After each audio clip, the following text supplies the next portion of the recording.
All right, so homework. Let's jump into homework reviews. Hmm. So, did you want to go first, or should I?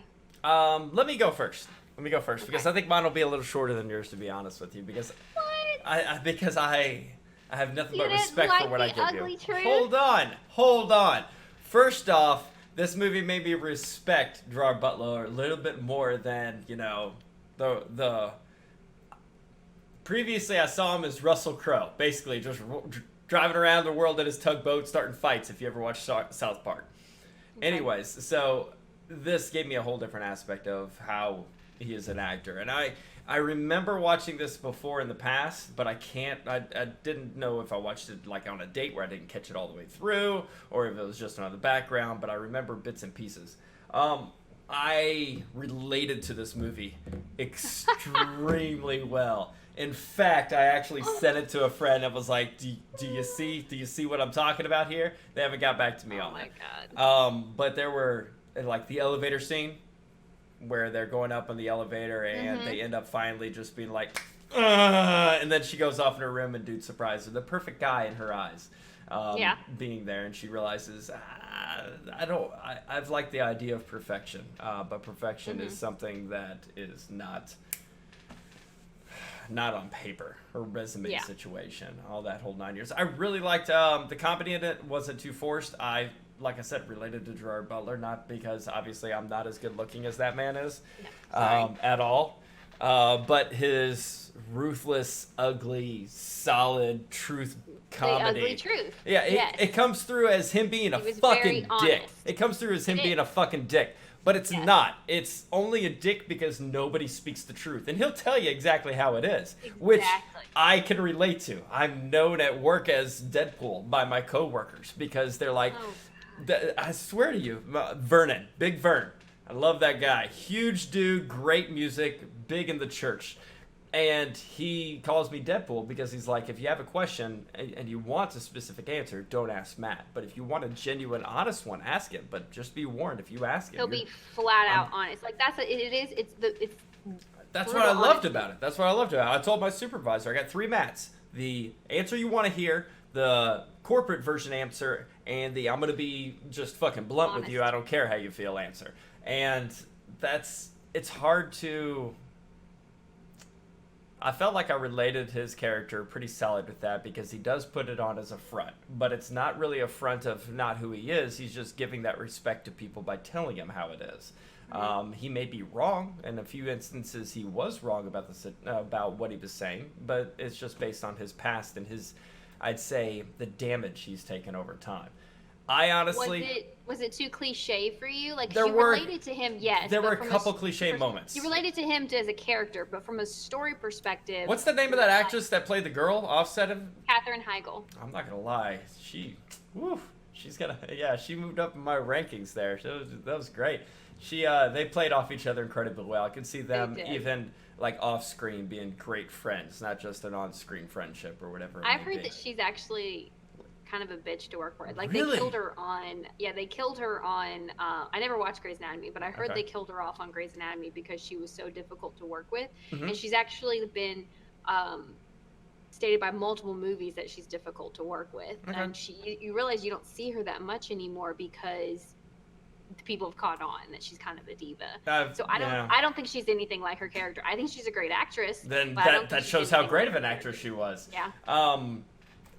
I liked it through and through. There were scenes that I literally LOL to, like straight up laughed out loud to. Which one? The vibrating panties, and he looks Oh my over God, yes! and he sees the kid playing with it, and he's like, and he So- just so lets hold on, it. hold on. He You just gotta lets set it that. So happen. you got to set up for people who like. So they're in the middle of a restaurant at a business meeting, and she's at a table full of men, and I he's was- given her these as like a joke or whatever. And It's she been a- tried them on. She didn't get to change out She of them. before they specifically went to the talks about her restaurant. not getting off, and she hasn't had sex in 11 months, so she is rusty.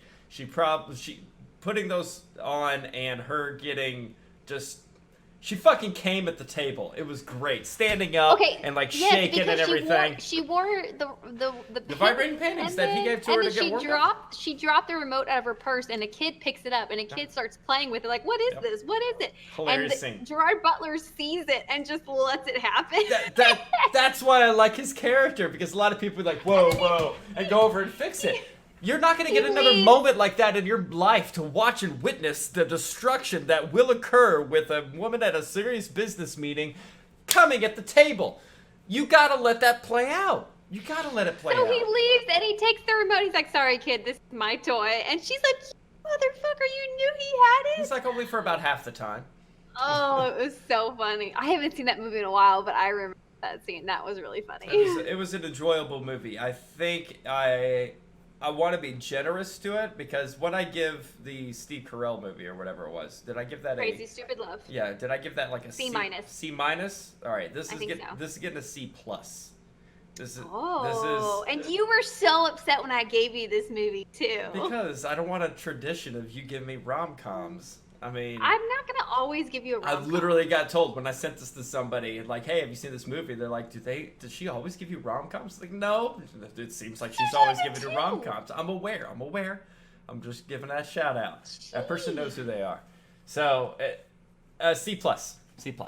All right. Mm-hmm. Well, I'm happy for that, because I know how rough you are on your movies. Very much so. It was one I wouldn't mind popping down and turning it on. I really liked how it was rated R as well, not a PG-13 rom-com, because it let him be a little bit more brutal with everything, and I enjoyed that. Mm-hmm. Mm-hmm. Okay. Well, moving into mine, I had the animated The Dark Knight Returns Part 1 and Part 2, because they were only an hour and 15 minutes each. I watched my homework, and then I turned around and watched both of those as well. I watched all the homework this weekend. So, I will say, I got halfway through the first one, paused it to go get some food, and halfway through the first one I was bored, to be honest. I was like, same old. It's the Batman story. I mean, yes, it's old Batman, but it's a Batman story I've seen so much. I'm like, they're still flashing back to his parents, they're still flashing back to him falling in the cave, like we still have a Two-Face who we've seen multiple times. I'm like, there's nothing new so far. The only thing that was new in the part 1 was the mutants, and I'm like, that's weird that they're using the word mutants, but okay. World building, girl. World building. I know. But like the first half of the first one was just boring to me. Like I was like, oh, this is gonna be rough. I can see that. This is gonna be rough. The second half of it, when they got into more of the mutant side, it was a little bit more. I was like, okay. I was like, this is a little interesting. I like it. I like the way it ended. Slice and dice. So stupid. I'm sorry. I don't watch a ton of anime They're meant movies. for being just those kind of typical stupid ass thugs. I know. Slice and dice. So you jiving? So I'm jiving. Yeah. It was just, the first one was just okay. Like it wasn't super entertaining to me.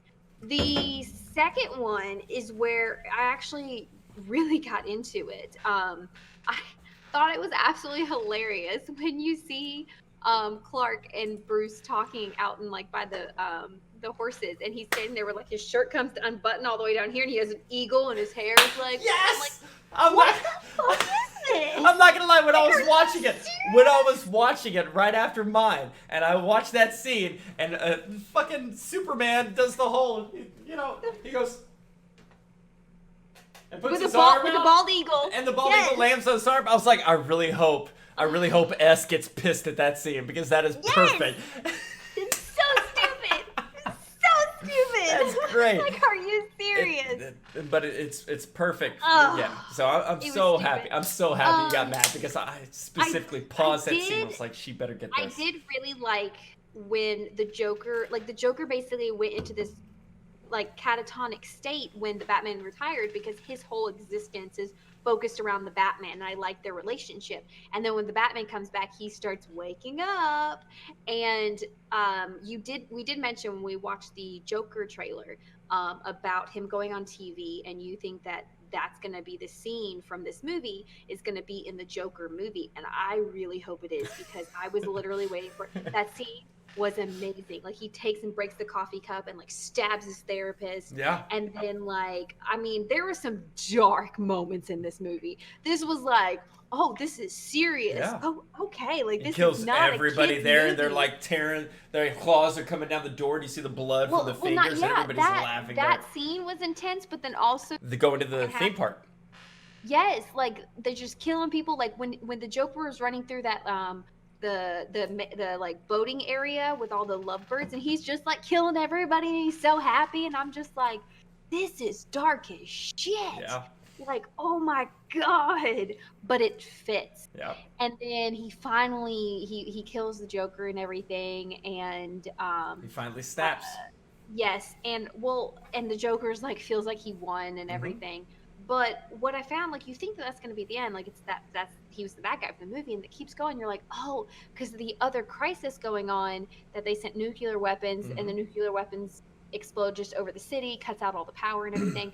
And I found it so we were watching it, and I did not like the fact that it was like, it felt like it was forced. And again, I haven't seen anything coming before this, because it sounds like there was a lot of backstory from like what happened with Oliver Queen and whatever story happened before this that had Bruce retire in the first place, because it sounds like Bruce and Oliver did not want to retire and wanted to keep fighting the good fight, and Superman had to like kind of make them. But Superman's working for the president and does what the president says, and even though every other city has gone into chaos, and Gotham's the only one that didn't go into chaos because of Batman and the sons of Batman It kind makes of the government look bad.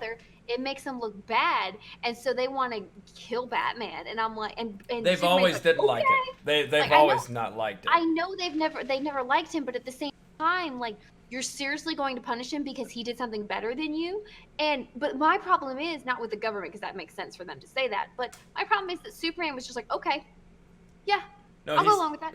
He didn't say. He said he probably won't let me take him and bring him in alive. And he said, "Well, you do what you need to do." And Superman believes he can actually talk him down or finish this, or not kill him, but basically stop him from doing what he needs to do, because he doesn't fear Batman, but he respects him. Yeah, but Superman feels like he's just going along whatever the president says, and he's not following his own moral compass and moral code. Like, he knows this is their planet. That's what he said. Yes, I know. Yes, but it just made me mad because it didn't feel like Superman. It felt like it was a forced confrontation, which is what this Batman versus Superman movie felt like. And Russell looked at me and was like, so they've never had a good reason to fight, have them two face off against each other. It's always been forced. And I was like, apparently, because that's what it felt like. It felt like it was forced to have them combat against each other. Did you ever see the Injustice story? No. Okay. Never mind that.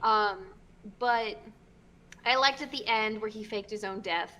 And now he's gonna hide in the shadows, and Clark knows it. Clark knows that he's alive, and he's gonna hide in the shadows, and they're gonna try to keep order just on a more not as high profile level now. Right. So I like that. It set up a nice world where I would watch something that comes next. Robin, the girl Robin, I didn't really care for her too much. Right. There wasn't anything about her that I felt like was grabbing my attention or anything like that, but I did like seeing, I think the Joker again was amazing. That was my favorite storyline out of all of it, was the Joker. Right. And the fact that he was catatonic, and then Batman comes back and he's awake, and it made me more excited to see the Joker movie coming out.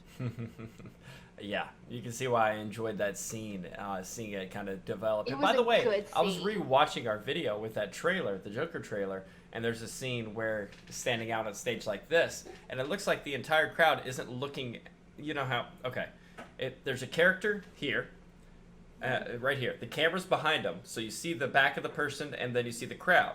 Now, the crowd itself wasn't looking at the character. The crowd was looking in the crowd. Both sides were looking where the head of the camera was behind the head, and you can't see what's on the other side. It's almost as if somebody stood up in the crowd to do or announce something, and everybody's turning and looking and laughing at that one person. And I paused it on the scene. I was like, I don't know what the fuck that is, but I'm hoping it's something in relation to a another one of Joker's followers in the movie, or Yeah. them standing up and putting a mask on and making fun of him, but then pulling out like the gas. There's a lot of things I want to see. I really want to see that scene in the Joker movie, just because it'll set his character in fucking stone. Yeah, yeah. But no, I liked it. So from a grading perspective, if I had to do them as a whole, like, do you want me to do it as a whole, or like part 1, 2? Just do it as a whole, because it's As one a story. whole, okay. Well, then as a whole, I'm gonna give it probably a 7.5. Oh, And that I had to drop it a little bit just because the first part was so boring to me. I got you. But I still love the fighting in it. It was very well done. Batman came prepped. Yeah. He lit Superman up even as an old man. But not just that, when he was fighting the mutant and everything, like, there were twists the and cut turns above that the eye coming. just to make it bleed and you can't see, fighting him in waist deep mud so his speed didn't help. I mean, it was great. It was Batman. There was some good stuff in there. Yeah. But so, yeah, I